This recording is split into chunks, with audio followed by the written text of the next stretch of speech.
모두가 AI 시대라고 말들 합니다. 실제로 AI가 없으면 일상이 점점 불편해지는 것 같습니다. 게다가 생성형 AI와 초거대 언어 모델 LLM이 인간들의 많은 일자리를 위협하고 있다고 합니다.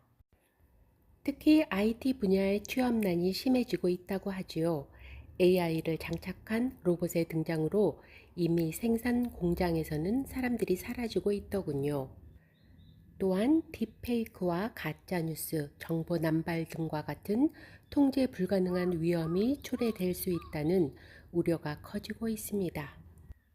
그러다 보니 다양한 분야에서 많은 전문가들이 이를 경고하고 나서면서 오펜하이머 모멘트라는 화두가 부상하고 있습니다.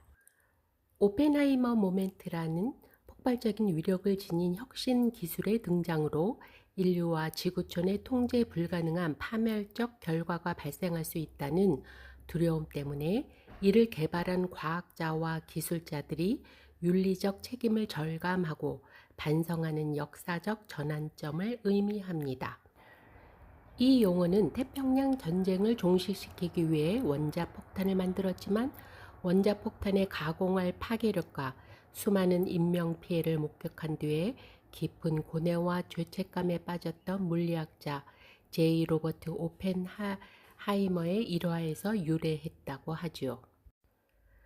오펜하이머 모멘트를 신앙적으로 이해한다면 그것은 단순히 기술에 대한 공포의 문제가 아니라 인간 존재의 본질과 죄성, 그리고 신의 존재를 부정하고 신의 영역을 넘보는 지식의 위험성을 보여주는 영적 사건으로 해석할 수 있습니다.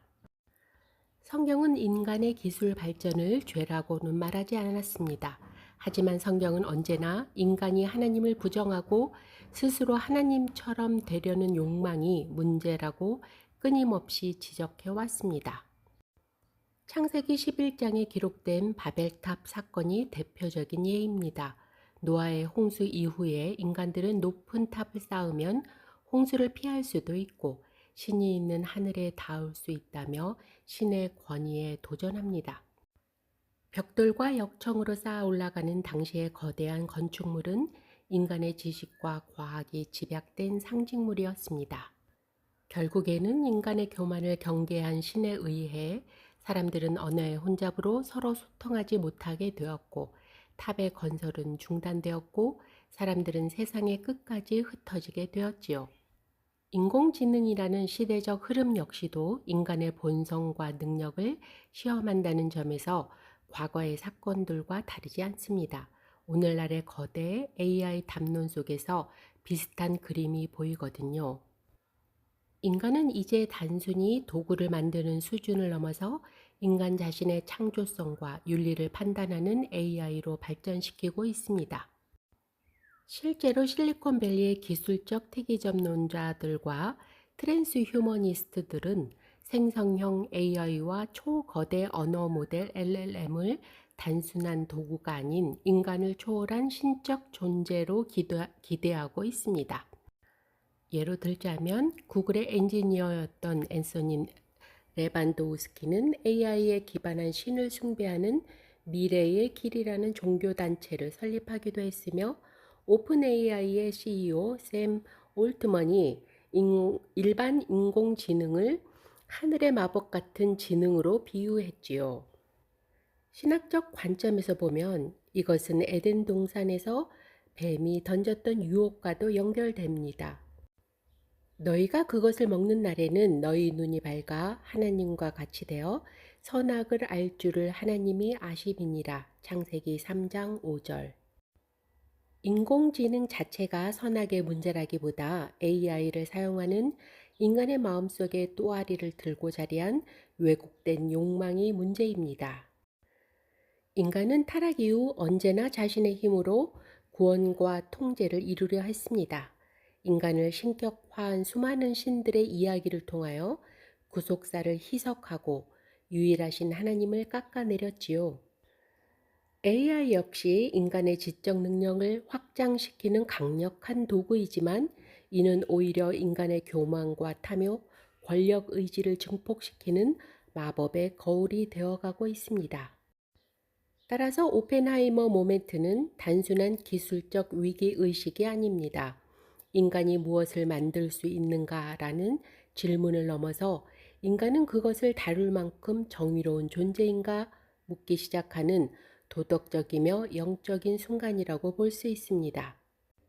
실제로 오펜하이머는 핵실험 이후 인도의 바가바드 기타를 인용하며 나는 이제 죽음이요 세상의 파괴자가 되었다고 고백했습니다. 이 고백은 단순한 후회가 아니었습니다. 인간으로서의 자신이 만든 가공할 파괴력 앞에서 느끼는 존재론적 공포였습니다. 성경은 지식 자체를 부정하지 않습니다. 오히려 하나님은 인간에게 세상을 평화롭게 다스리고 연구할 사명을 주셨습니다. 문제는 하나님의 존재를 부정하는 지혜 없는 지식입니다. 이제 현대 기독교와 인류는 우리는 그것을 다룰 만큼 올바른 존재인가? 라는 질문 앞에 섰습니다.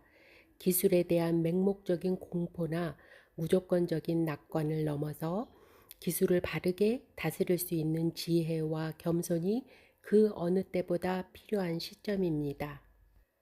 성경의 잠언 9장 10절은 이렇게 말합니다. 여호와를 경외하는 것이 지혜의 근본이요 거룩하신 자를 아는 것이 명철이니라.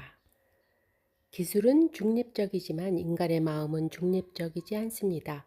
AI가 인간의 삶의 질을 향상시키고 확장하는 선한 도구가 될 수도 있지만 동시에 인간에 대한 감시와 삶의 조작, 거짓 정보와 사회적 통제를 조장하고 강화하는 미래의 바벨탑이 될 수 있습니다.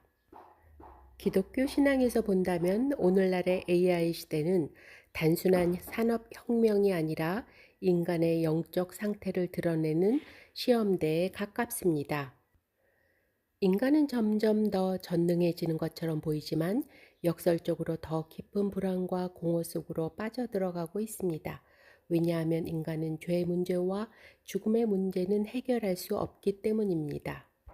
결국 오펜하이머 모멘트는 기술의 문제가 아니라 인간의 마음 자세에 대한 질문입니다. 인간의 지식은 인간의 도덕성보다 너무 빨리 커지고 있지 않는가?